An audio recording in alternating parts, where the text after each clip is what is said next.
가기사는 증시 증시 각도기. 그 좀 딱 못 맞추나? 그거를? 아, 네. 안녕하십니까, 증시 각도기 시청자 여러분, 증시 각도기 한국 마감 시황 오신 것을 진심으로 환영합니다. 예. 오늘도 참으로 좋은 날이었고 멋진 날이었습니다. 오늘 하루는 어떻게 보내셨는지요? 오늘 하루 증시 각도기 TV와 함께 여러분의 하루를 잘 마감해 드리도록 하겠습니다. 오늘 이 자리를 빛내주시기 위해 오신 게스트를 소개해 드리도록 하겠습니다. 제가 개인적으로 상당히 아끼는 게스트 중에 한 분인데요. 네. 유우현 PB팀장을 여러분들께 소개하겠습니다. 안녕하십니까. 증시 각도기 TV 애청자 여러분. 저는 안피비님 부재로 인한 1일 대타 나침반 유우현입니다. 끝입니다. 네, 끝. 네, 예, 예. 우리 유 팀장님은 올 한 해 시장이 정말로 좋은 장이었는데 어떻게 결과가 잘 마무리되고 있는지 궁금하네요. 개인적으로는 상당히 만족스러운 네. 제 능력에 비해서는 굉장히 상당히 만족스러운 한 해였다라고 생각을 하고 있고요. 예. 시장이 워낙 좋았기 때문에 음흠. 제가 혼자서 잘해서 그런 성과를 냈다라고 말씀드리기는 좀 어렵다 이렇게 좀 네. 정리를 하고 싶습니다. 겸손하시네요. 그럼 겸손한 태도는 사실 상당히 필요한 태도죠.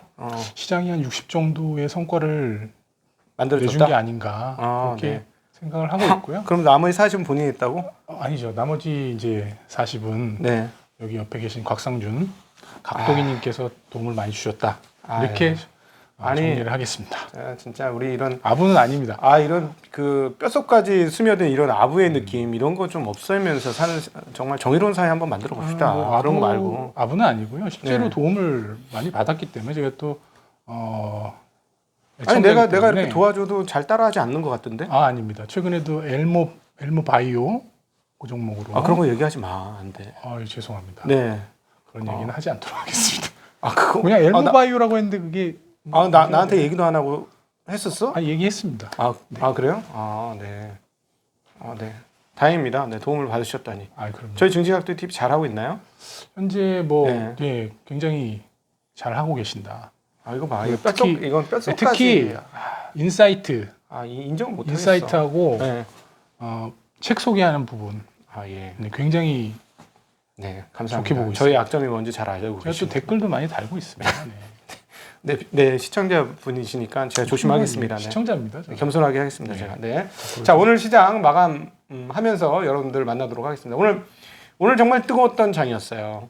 안 뜨거운 것 같은데 굉장히 뜨거웠던 장이었고 죽을 수 있었는데 살린 장 그리고 하락을 허용치 않는 장 일명 강세장이었다 이렇게 표현할 수 있는데 지수상으로 오른 폭은 별로 크지 않습니다. 거래소 0.23% 올랐고 코스닥 0.67% 올랐는데 왜 그러냐면 코스닥 이렇게 말씀드리냐면 거래소의 경우는 장중에 1%나 빠졌었어요. 그거를 그냥 다 만회를 시키면서 플러스 반전시키는 강한 힘을 보여주었는데 누가 팔든 이제 별로 신경을 안 쓰면서 계속 올리는 그런 강한 모습 보여줬는데 오늘 거래소는 6.47포인트 올라서 2778.65로 사상 최고치 다시 돌파했고요. 코스닥은 6.34포인트 올라서 953.58로 역시나 2002년 이후 최고치를 향해서 가고 있는 상황입니다. 거래소에서는 개인들이 879억을 팔았고 외국인은 79억 팔았고 기관은 1322억을 샀습니다. 오른 종목이 422종목, 내린 종목이 415종목, 보합이 70종목이어서 팽팽한 접전을 보였고요. 그런데 삼성전자와 하이닉스가 안 올랐고 하이닉스는 2%나 빠졌다는 점을 감안해 보면 상당히 강했는데 그 부족한 부분들은 오늘은 바이오, 삼성바이오, 셀트리온 등을 통해서 커버리지가 된 그래서 업종별로 보면 의약품이 2.74%면서 가장 많이 올랐고 철강은 1.69, 통신은 1.35%, 소형주가 0.62% 올랐고 은행주가 0.53% 오르면서 강세를 시현했습니다. 반면에 이제 코스닥은 내린 종목이 훨씬 많았어요. 807종목이나 내렸고 오른 종목 517종목밖에 안 됐는데 상위 종목들이 큰 폭으로 올라가면서 지수 상승을 이끌었습니다. 오늘은 거래소에서 코스닥에서는 셀트리온 헬스케어가 무려 8.59% 오르면서 시장 상승에 이끌어서 오히려 그 코스닥은 오늘 조금 상대적으로 좀 재미없는 시장이었지 않나 이렇게 분석해 볼 수 있겠습니다. 전일 강세를 보여줬던 거래소의 전기가성 오늘은 1% 정도 하락하면서 마무리됐는데 워낙 많이 올랐기 때문에 이 정도 조정은 무난한 조정 아닌가라고 판단되어지는 하루였습니다. 네, 제가 이런 거 하니까 잘 안 어울리네요. 그쵸. 항상 하셨던 이거 주임 때 많이 했던 거예요. 사실 제가 이제 나오면서 궁금했던 점이 이제 증시 각도기 아닙니까? 네. 실제로 각은 안 재시는 것 같더라고요. 각이 살아 우리는. 그러니까 각을 재는 게 아니고 각을 살려줘. 각도기 때문에 이제 실제로 각을 재는 게 필요하거든요, 제 생각에. 그래서 제가 네. 이제 각을 재 왔습니다. 여기 네. 보시면 잘 안 보이실 수 있는데 제가 질문을 하나 드릴게요. 네. 그동안 이제 08년 그 IMF 때 98년도, 08년 그리고 네. 현재 다 이제 시장이 크게 하락한 이후에 이제 V자 반등을 그렇죠. 한 상황인데요. 네. 이 셋 중에서 현재 각도가 어느 정도나 되는지 뭐 셋 중에서 몇 번째 이번 크기인지 장에 제가 질문을 드리는 겁니다. 각도기니까 당연히 이 정도는 아셔야 되지 않을까 싶어서. 물리적인 각을 재봤느냐? 그렇죠. 예. 저는 그런 각을 왜 재고 있어요? 종목 분석을 해야지. 이게 네. 중요하죠. 이게 이제 중요한가요? 장의 힘을 장의 힘을 느껴볼 수가 있기 때문에 네. 답변을 못 하시는 거 보니까 모르시는. 네, 별로 중요하다고 생각을 안 합니다. 네. 뭐 하여튼 답을 드리면 IMF 다음으로 각이 크다. 세다. 반등의 각도가 2008년보다 더 세다. 그쵸. 2008년보다도 조금 더 크다. 그래서 현재 증시가 굉장히 말씀하신 대로 아까 이제 강세장이라고 얘기하셨는데 그만큼 핫하다. 이렇게 보시면 될 것 같습니다. 그렇죠. 이런 걸로도 이렇게 그 장의 힘을 좀 판단해 보실 수가 있으니까요. 그거 각도기로 재고 왔어요, 정말? 아니죠. HTS에 있는 각도기로 잰 거죠. HTS에 있는 각도기가 있어요? 그렇죠. 다 있습니다. 그걸로 진짜 각을 쟀어요? 그럼요. 진짜 각을 쟀습니다. 시간이 남나 보네. 그런 짓을 왜 해? 제가 각도기 TV에 출연을 한다고 해가지고 해서 잰 거죠. 뭐 제가 평소에는 안 재겠습니까? 평소에는 안 재다가 평소에는 안 재죠. 근데 어쨌든 각은 세더라. 각은 세더라. 맞습니다. 각은 그러니까 진짜 강세장이고요. 진짜 강세장이. 네, 어느 정도 강세장인가요? 뭐 제가 말씀드렸듯이 이제 IMF 이후에 최대의 강세장이 아닌가 이렇게 판단을 하고 있습니다. 그때 이제 각도기님도 그런 말씀하셨지만 지금은 뭐 유례없는 강세장이 아닌가 이렇게. 근거를 말씀하셔야죠. 근거요. 네. 근거는 제가 차트를 보여드렸는데 일단 그럼 제가 주변 자금 현황에 대해서 말씀을 좀 드리겠습니다. 현재 고객 예탁금은 61조. 이건 역대 최대죠. 맞습니다. 맞습니다. 역대 최대일 수밖에 없고요. 신용융자는 19.3조. 이것도 거의 역대 최대죠. 예탁담보는 18조 정도 되고 있습니다. 이것도 거의 역대 최대인가요? 이것도 역대 최대입니다. 제가 그래서 주말에 이제 코스피 지수하고 그 신용담보 예탁금 대비 신용담보 비율이 어느 정도인가 이제 그 차트를 좀 그려왔는데요. 뭐 보이시지는 않으실 것 같은데 이런 차트 이쪽이 요즘이죠? 맞습니다. 최근 이쪽 뚝 떨어졌네. 파란색이 뚝 떨어졌죠. 보시면 뚝 떨어졌기 때문에 예전에 그 시장이 이제 뭐 신용 담보 때문에 추락할 만한 그런 현재 시장은 아니다. 굉장히 체력적으로 수급은 강하다. 이렇게 그러니까 신용융자와 예탁담보융자는 사상 최대지만 고객 예탁금 대비 비율은 역대 최저 수준이다. 오히려 가깝다. 맞습니다. 왜냐하면 고객 예탁금이 너무나 많이 늘었기 때문에 분모가 너무 많이 늘었기 때문에 분자 늘어봐야 그렇죠. 비율이 떨어졌다. 이런 거죠. 그래서 이 신용이나 담보 때문에 시장이 하락할 위험 이런 것들은 우리가 옛날에는 신용융자가 고점이 되면 이제 고점이니 조심하라 라고 항상 얘기했는데 이번에는 고객 예탁금이 빠지지 않는 한은 그럴 위험은 과거보다는 비율적으로 좀 적은 것 같다. 그 얘기 하시는 거죠. 물론 이제 요즘에 이제 신용담보대출 이런 부분들이 제한이 있기 때문에 물리적으로 올라가지 못하는 부분이 있지만 그래도 그런 걸 감안하더라도 고객 예탁금이 상당히 크기 때문에 신용으로 인한 증시가 꺾인다든지 크래시적인 하락이 온다든지 하는 건 걱정을 안 하셔도 된다. 사실은 이게 상당히 다행인 게 증권사들이 이런 장이 올지 아무도 예상을 못한 거야. 그러니까 돈을 못 빌려놨어. 그죠. 자금 조달을 못 해놨고 자기의 자본금의 한계로는 더 이상 빌려줄 거리가 없어서 신용융자가 안 늘은 거지. 사실은 총알이 많았다면 훨씬 더 늘어나면서 시장도 가파르게 올라가면서 위험도 가파르게 올라갔을 텐데 주머니가 너무 작았던 거죠. 그러니까 보트를 타고 갔는데 우리가 강인 줄 알고 보트를 타고 갔는데 바다인 거야. 그러니까 이게 강에서 엄청 큰 배라고 막 이러면서 갔더니 바다에 갔더니 돛담 배밖에 안 되는 이런 상황이었다. 네네, 맞습니다. 그렇죠. 네. 뭐 그리고 이제 현재 우리 증시가 어느 네. 정도 이제 선에 위치해 있는지 한번 알아보기 위해서 제가 이제 그 GDP 대비 시가총액을 이제 버핏 지수라고 그렇죠. GDP 얘기를 대비 비율. 하는데요. 네. 네, 현재 국내 그 시가총액이 코스피 같은 경우 1,900조, 네. 코스닥이 370조 네. 정도에서 한 2,270조 정도 됩니다. 2270조. 네. 아시겠지만은 이제 GDP가 1,900조 정도 됩니다. 네. 그렇게 이제 계산을 해보면 버핏 지수가 한 1.2 정도에 가까운. 1.2. 네. 참고로 뭐 미국은 한 1.7 정도 되고요. 전 세계 이제 그 시가총액을 따져보면 한 1.2 정도로 국내 증시가 네. 평균에 지금 전 세계 증시 평균에 위치해 있다. 네, 맞습니다. 지금 전 세계 시가총액, 주식 시가총액이 1,000조 달러에 이르렀어요. 그런데 이제 전 세계 그 GDP 총계가 약 한 800 몇십 조. 네. 800, 그건 뭐 정확하진 않을 테니까 대략 한 803, 4, 50조 정도 수준. 네. 그런 정도니까 1.2 정도 된 것이다. 그러면 여기에 대해서 잠깐 우리 고민 한번 해봐야 될 것 같은데, GDP라는 거는 생산 총량이잖아요. 생산 총량 대비 주식 시장이 더 크다? 좀 웃기는 거예요. 왜냐하면 기업들이 했던 모든 매출이 다 GDP에 포함되는 거니까 사실은 한 세상의 생산 총량보다 그거를 발행시켜주는 가치가 더 높다라는 거지.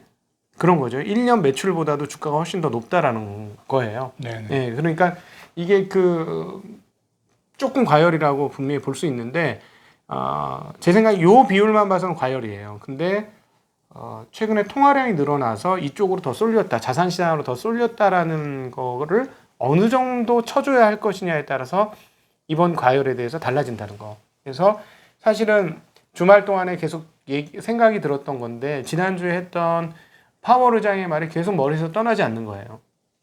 현재 금리 상태에서는 주식시장이 비싸지 않다, 고평가가 아니다 라는 얘기가 사실 맞잖아.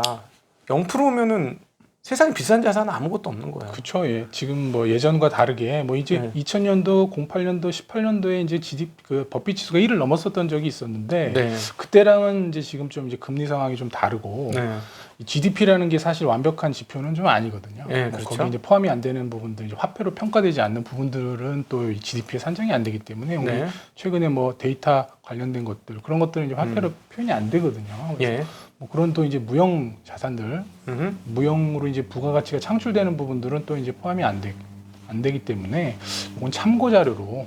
근데 그건 안 맞는 것 같아. 왜 안 맞느냐면 기업들도 뭐 무형적인 자산을 뭐 많이 만들어낸다?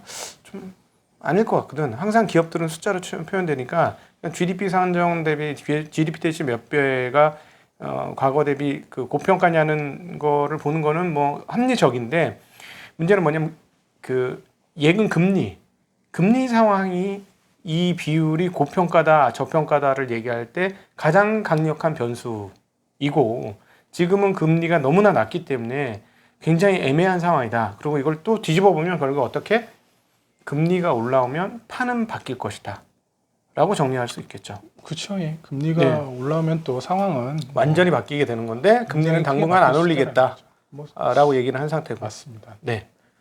뭐 그만큼 뭐 이 지표는 그만큼 지금 현재 장이 강하다. 아까 모두도 말씀드렸지만 그렇게 그냥 뭐 하나로 보는 반증이다 이렇게 보시면 될 것 같습니다. 네. 제가 이제 다음은 이제 뉴스를 좀 기사를 말씀을 좀 드리겠습니다. 네. 그 최근 이제 정부가 오늘 이제 1월 중에 지급 예정인 이제 소상공인 자영업자 대상으로 3차 재난지원금을 임대료 용도로 직접 지원금에 포함시킬 것으로 좀 알려졌고요. 최소 4조 원이 넘을 것이다 이렇게 지금 관측을 하는 상황입니다. 워낙 이제 코로나로 이제 소상공인들이 굉장히 피해를 많이 받고 있기 때문에 정부에서도 이제 4조 원 가량 최대 뭐 그 정도의 지원책을 뭐 지금 내부에서 검토하고 있다 이런 기사가 좀 있습니다. 그 최근에 이제 워런 버핏도 인터뷰에서 얘기를 했어요. 지금 현재 그 빨리 이제 국회에서 미국 국회죠. 국회에서 빨리 결단을 해서 일종의 재난지원금을 빨리 내라. 특별히 소상공인 그리고 가족기업, 여기는 무너지기 직전 이건 실제로 무너지고 있는 거지. 그런 상황이기 때문에 여기를 지금 살리지 않으면 소기업들 중에 우리 미국 역사를 보면 소기업이었다 대기업으로 가는 기업들이 굉장히 많은데 지금 여기서 소기업들의 씨를 말려버리면 그 차후에 그런 미래가 없다. 그러니까 가족 경영을 통해서 왔던 기업들, 작은 기업들, 소상공인 이런 쪽을 지원해야 된다. 빨리 결단해야 된다라는 얘기를 했는데 정말 전적으로 동의가 되더군요. 그리고 한국에서도 이런 사람들이 향후에는 있었으면 좋겠어요. 투자 쪽에서 이건 지원을 해야 합니다라고 자신 있게 여기 계시는 걸로. 아, 사실 뭐 늦었어. 나의 스타트가 너무 늦게 버핏은 발동이 나이가 많잖아요. 근데 거기는 11살부터 했잖아. 그래서 투자는 어려서부터 해야 돼. 그 정도 한국의 버핏이 나중에 나오겠죠. 네, 우리 각도의 TV 보시는 분 중에 분명히 나올 거라고 확신을 합니다. 네. 참 존경할 만한 네. 분이신 것 같습니다. 그렇죠. 그런 측면에서는. 네. 다음 기사 이제 내용인데요. 그 새벽에 네. 이제 미국 공화당하고 민주당의 지도부가 9천억 달러 규모의 이제 우리나라 돈으로 한 1천조 원 규모의 부양 체계에 합의를 했습니다. 네. 여기도 이제 중소기업들을 지원하는 부분과 미국 국민들에게 직접 자금을 지원하는 부분, 추가 실업급여 제공, 네. 백신 배포, 학교 지원을 위한 자금 및 육아, 주거 지원 등의 내용을 포함하는 그런 지원책 합의를 했습니다. 사실은 이게 이제 통과됐으면 미국 시장은 한 번은 강하게 호응을 할 수 있는 장이 나오겠죠. 예. 그런데 조금 이상한 것은 달러 대비 원화 위안화 약세입니다. 위안화가 상당히 강력한 방어를 치고 있는 것 같아요. 매 그 점심마다 고시가를 발표를 하는데 오늘 6.55였어요. 6.55는 무조건 지키겠다 하는 느낌을 너무 세게 주고 있고 시장에다 강력한 시그널을 주고 있는 거고요. 그러면 어떻게 되면 원화는 1,100원에서 방어가 될 것이다 라고 같이 생각해 볼 수 있겠습니다. 당분간 강력하게 6.5와 1,100원대에서 버티는 흐름들을 보여주게 될 것이고 부양책 통과에 과연 어떻게 될 것이냐. 이미 사전에 다 반영했으니까 더 이상 반영 안 해서 달러 강세로 넘어간다면 이게 이제 잘 지켜질 것이고 부양책이 되었다, 도분이 풀렸다, 그러니까 달러가 약세가 갈 것이다 하면 또다시 밑으로, 즉 환율이 밑으로 떨어지는, 그러니까 통화 강세가 되는 것을 또다시 테스트 받지 않을까. 이 부분도 앞으로 상당히 중요한 포인트가 되겠습니다. 네. 네. 다음 기사는 저 관세청에서 이달 그 1일부터 20일 사이에 수출액 부분에 대해서 이제 자료를 발표를 했는데요. 전년 동기 대비 1.2% 증가를 했고, 그 부분들 중에 반도체가 26%, 무선통신기기가 38% 엄청나네요. 수출 상대국별로는 미국이 0.7% 상승했고 유럽이 14% 네. 증가를 하면서 굉장히 수출이 호조를 보였다.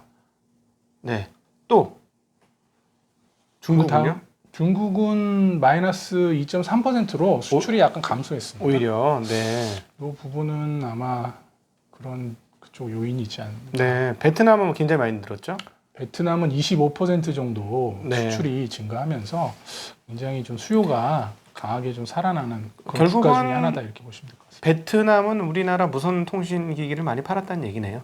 예, 핸드폰의 그렇죠. 주력 제작국이 베트남이니까. OEM을 많이 하니까요. 예, 예. 네.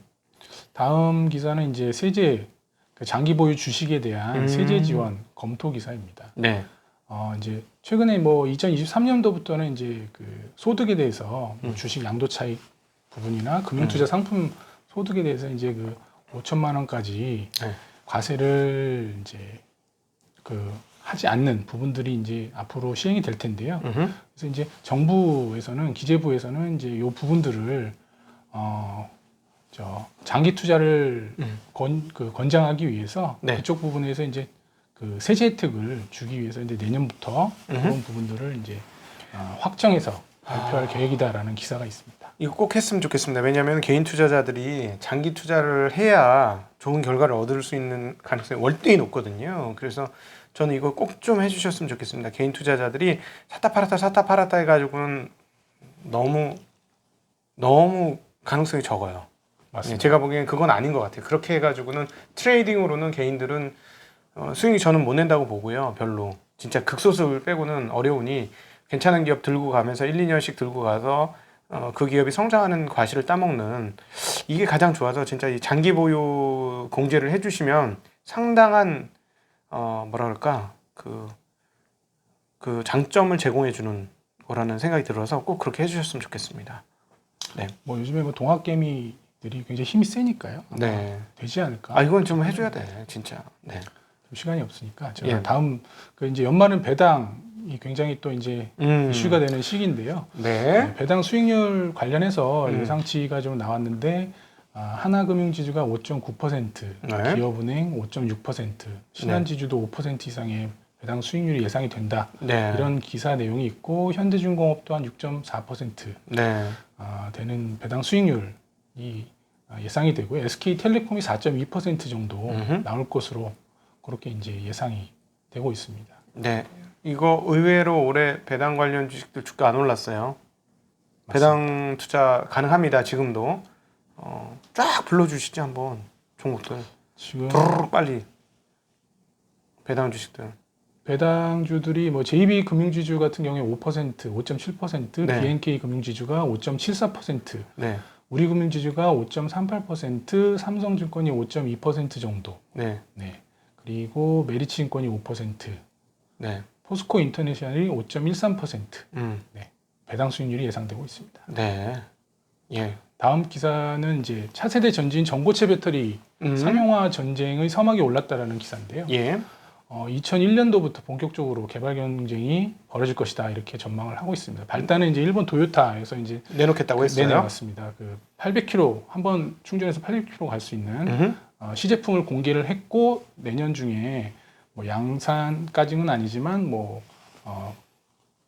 계획이다, 양산할 계획을 가지고 있다라고 발표를 하면서 중국 CATL도 최근 폭스콘하고 손을 잡고 2024년도에 전고체 배터리를 출시하겠다라는 네. 이제 선언을 했고 국내 업체들도 이제 목표를 2, 3년 당겨서 네. 2000년대 중후반까지 차세대 전지를 내놓을 네. 지금 전략을 발표를 하고 있는 상황입니다. 저는 이게 어떻게 가능한가 봤더니 일종의 MLCC 캐퍼시티 뭐 이런 거 있잖아요. 네네. 그런 게 전고체의 사전 모델 비슷한 게 되는 것 같더라고요.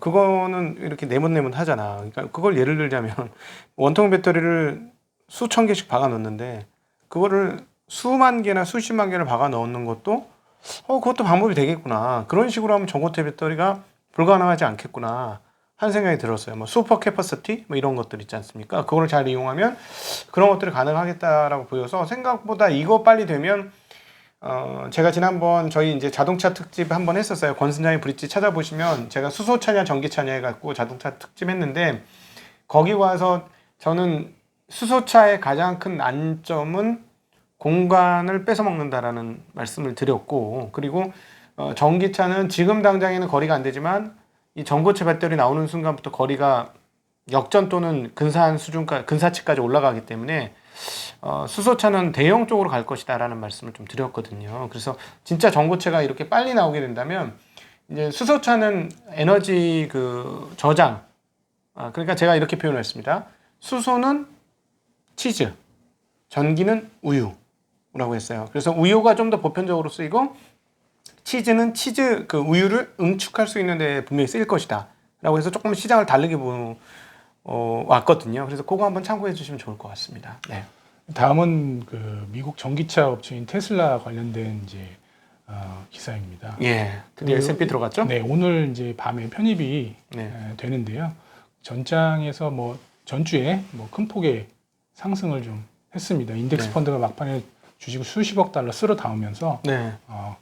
그렇죠. 큰 폭의 마이너스 거의 10% 마이너스 한 4% 정도 5% 수준에서 6% 수준으로 폭등을 했습니다. 네네. 네.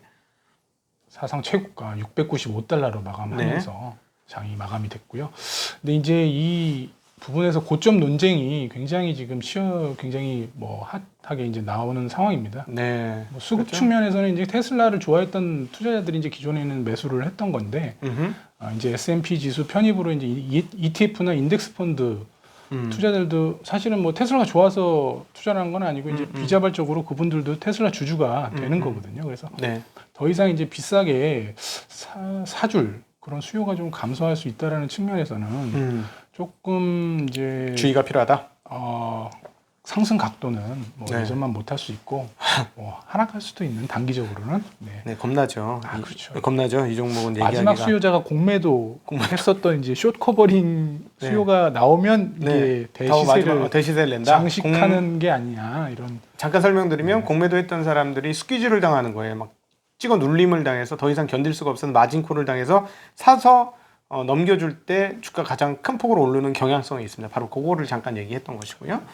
밸류에이션 측면에서는 뭐 의견이 분분합니다. 뭐 90달러다 적정가가 1000불이다 가깝다 이렇게 큰 차이가 나뉘는데 제가 봤을 때 이게 이제 자동차 회사를 보느냐 아니면 뭐 IT 기반의 어떤 자율주행 새로운 회사를 보느냐 그거에 따라서 이제 평가가 많이 다른데요.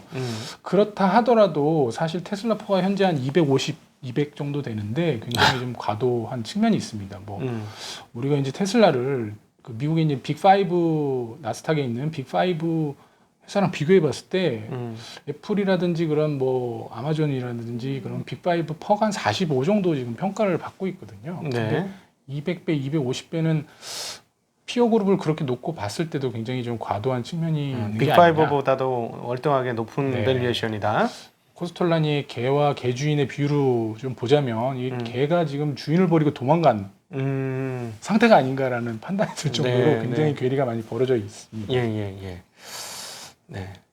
뭐 사실 그래서 국내 테슬라가 좀 주춤하면 국내 전기차나 2차 전지 부분도 약간은 좀 주춤할 수 있거든요. 네.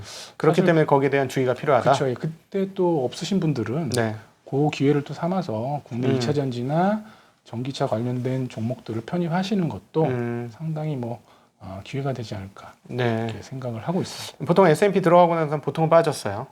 통계적으로는. 그래서 과연 어떻게 될지 귀추가 주목되는 건 분명히 맞습니다. 그때 뭐 이제 제가 내기를 했었죠. 내기도 하셨으니까. 네, 저는 올라가는 쪽으로 걸게 되었습니다. 탕수육 내기는 했죠. 무조건 내시.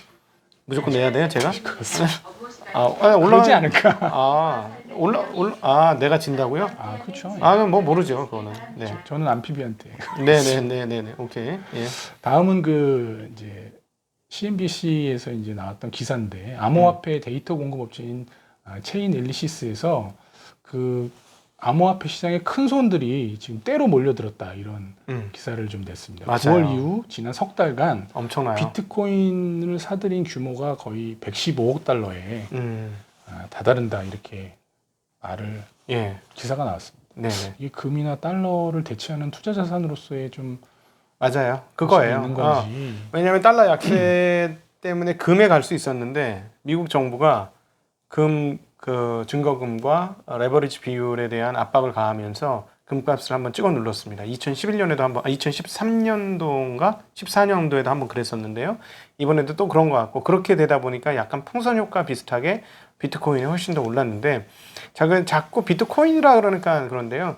비트코인은 비트코인이라고 그러지 말고 비트 자산이라고 그러면 이해가 훨씬 더 쉽고 현재 상황을 받아들이기가 더 쉽습니다. 이게 그 코인이라고 하면 자꾸 이제 어떤 분께서 아주 좋은 댓글을 해주셨어요. 그러니까 화폐적 성격이 있다. 왜냐하면 거래도 가능하고 페이팔을 통해서도 거래가 가능하고 주고받을 수 있다라고 얘기하는데 그거는 다이아몬드나 금도 마찬가지입니다. 그런 정도의 거래는 돼요. 근데 우리가 다이아몬드나 금을 가지고 화폐라고 부르진 않거든요. 그건 자산이라고 불러요. 그래서 오히려 지금 비트코인을 이해하시는데 훨씬 더 유효한 이해를 하시려면 이걸 일종의 자산이라고 생각하시면 이해하기가 쉽습니다. 자꾸 화폐라고 생각하면 헷갈리는 거예요. 왜냐하면 화폐는 계속 말씀드리지만 통화와 화폐는 반드시 그 뒤에 강력한 권력이 있습니다. 뒤에. 근데 비트코인은 권력이 있나요? 오히려 중앙 권력에서 해체하는 권력 해체적인 요소예요. 그래서 좀 다릅니다. 그런 측면에서 자산으로 보시면 좀 이해하기가 좀 쉬우실 것 같아요. 네. 다음은 그 트럼프가 이제 좀 있으면 퇴임을 하는데 중국 규제를 또 하면서 대못을 또 받고 있는 상황입니다. 그래서 지난 주말에 이제 월버로스 상무부 장관이 블랙리스트에 77개의 기업을 올렸고 그 중에 이제 중국 기업이 60개 리스트업을 하는 그런 또 조치를 취했습니다. 거기에 이제 SMIC 파운드리 중국 파운드리 업체인 SMIC와 그 세계 최대 드론 업체인 다지안 테크놀로지 DJI라고 하는. 네네 DJI입니다. DJI 그죠? 거기 저거 잘 만드는데 드론. 그렇죠. 여기가 최대 드론. 근데 그건 진짜 무기로 쓸 수 있겠구나. 맞습니다. 거기가 이런 것도 잘하잖아요. 이렇게 그렇죠. 예. 네. 뭐 우선 무인 드론하고 뭐 이렇게 사진 찍는 거 이런 맞습니다. 거. 다 네. 뭐 국내에 있는 드론들은 대부분은 다 그렇죠. DJI 걸로. 네. 잘하면 이 회사는 그러면 이번에 이걸로 만약에 폭락을 해준다면 투자할 기회가 생길 수도 있겠네. 그렇죠. 그러니까 압도적인 점유율이잖아요. 압도적인 기술력이고. 맞습니다. 못 따라가더라고 이 회사를. 이 회사를 보면서 중국에 대한 생각이 많이 바뀌었어. 거의 뭐 칩 설계도 다 네. 자체적으로 한다고 하니까요. 예. 네. 중소 이제 국내 파운드리 업체도 이제 SMIC 규제 때문에 수혜를 받을 수 있고요. 네. 그런 측면에서. 근데 저기 우리 UPB 팀장님 고향이 어디세요? 좀 고향이 서울입니다. 충청도 아니고? 아닙니다. 저는 충청도 아닙니다. 서울. 말이 엄청 느린데? 부모님 고향은 충청도신가? 아닙니다. 경기도입니다. 아 그래요? 네. 지금 역대 우리가 말을 하도 늦게 하셔가지고 역대 우리 오후 사진 이거 찍는 것 중에 최고 시간 갔어. 제가 준비를 많이 해서 그런 준비를 거지. 많이 해서 그런 거예요? 그렇습니다. 아 또 있어 아직? 또 있습니다. 또 있습니다. 네 빨리 하세요. 그 지난 이제 17일에 MSCI에서 이제 미국 블랙리스트에 오른 7개 중국 기업을 모두 MSCI 지수에서 제외하겠다라는 발표를 했고요. 거기에 따라 중국 기업들이 제외가 되면 국내 이제 기업들 중에 두 곳 정도가 편입이 되면서 수급적으로 패시브 자금이 유입될 수 있다. 그 기업 대상 뭐 HMM 녹십자 한 1,700억에서 2,500억 정도 유입될 수 있고요. 녹십자가 네. 1,200억에 1,800억 네. 될 수 있다. 네. 이런 기사가 있었습니다. 네, 알겠습니다. 네. 이제 진짜 다 끝났습니다. 예, 진짜 다 끝나셨죠? 네네. 네네. 아, 예. 아주 장시간. 아, 그리고 제가 충청도 분들을 비하한 건 아니고 저 그냥 충청도 사랑합니다. 농담으로. 네. 농담으로 저도 충청도 사랑합니다. 제천 이런 데 얼마나 아름다운지 몰라요. 맞습니다. 그 충주 호반 정말 아름답습니다. 자전거로 한번 돌아보셔야 돼요. 얼마나 아름다운지. 네. I love 충청. 네. 제가 원래 이제 출연을 하면 출연료를 받아야 되는데 출연료 대신에 네. 우리 그 10만 번째 구독자 네. 구독자께 각도기와 함께하는 식사권을 제 명의로 누구 마음대로? 제 마음대로. 누구 마음대로? 출연료 출연료는 누가 마음대로 막 정했어 그렇게? 출연료 안 주시고 지금 무료로 무금으로 지금 저를 후배 진짜 무섭다 진짜. 제가 식사권을 드릴 테니까 10만 번째 구독자분은 각도기님에게 연락을 하셔서 꼭 그 식사를 하실 수 있는 기회를 가지시기를 바랍니다. 네. 그리고 이제 각도기님에게 이제 원래 이제 진 피터 린치와 만 버핏이 옆에 계신데 이분들이 조만간 도기마을을 방문하셔가지고 잃지 않는 신박한 투자법에 대해서 뭐 알려주신다는 또 그런 얘기가 있더라고요. 네, 조만간에 연말 전에 2020년 사상 최고의 수익률, 업계를 대표하는 수익률, 자기 수익률이 아니라 고객 수익률, 맞습니다. 네, 고객 수익률 사상 최대치를 기록한 탑 3를 모시고 어떻게 그렇게 수익을 많이 냈고 어떻게 투자하느냐 여기에 대한 실전 찐 투자자와의 대담을 하게 될 가능성이 매우 높습니다. 네, 쉽지 않은 자리이긴 한데 하여튼 엄청난 수익률이에요. 네, 그 엄청난 수익률을 도대체 어떻게 만들어냈는지 여러분들과 함께 연말 정도 즈음에 나갈 수 있도록 한번 준비해 보려고 생각 중입니다. 비밀인데 왜 이런 걸 막 밝히고 그러세요? 네. 네. 제가 애청자이기 때문에 그럴 수 있는. 네, 오늘 제가 사실은 굉장히 친한 후배이고 항상 그 투자와 관련된 의견을 나누는 후배이기 때문에 말이 이제 평소에 하던 대로 조금 이렇게 낮은 톤으로 반말 비슷하게 많이 나갔습니다. 그래서 그 부분 좀 양해를 해주시고 서로 간에 억하심정은 없으시죠? 전혀 없습니다. 아주 좋습니다. 네, 감사합니다. 네, 그런 사이는 아니니까 오늘 역대 최장기 반 시간 이상을 도움이 되셨는지 모르겠습니다. 함께 해주신 정말 긴 시간을 함께 해주신 여러분께 진심으로 감사드리고 오늘 방송은 1.8배 또는 2.0배 속으로 들으시면 좋을 것 같다는 의견도 지금 이 얘기 해봐야 소용없구나. 1.5배 추천을 드리겠습니다. 네, 그러면 우리는 오늘 이상으로 증시각도기 한국마감 유연 PB와 함께한 한국마감 오늘 이상으로 마치도록 하겠습니다. 인사 어떻게 하는지 아시죠? 안녕. 네, 인사하겠습니다. 안녕.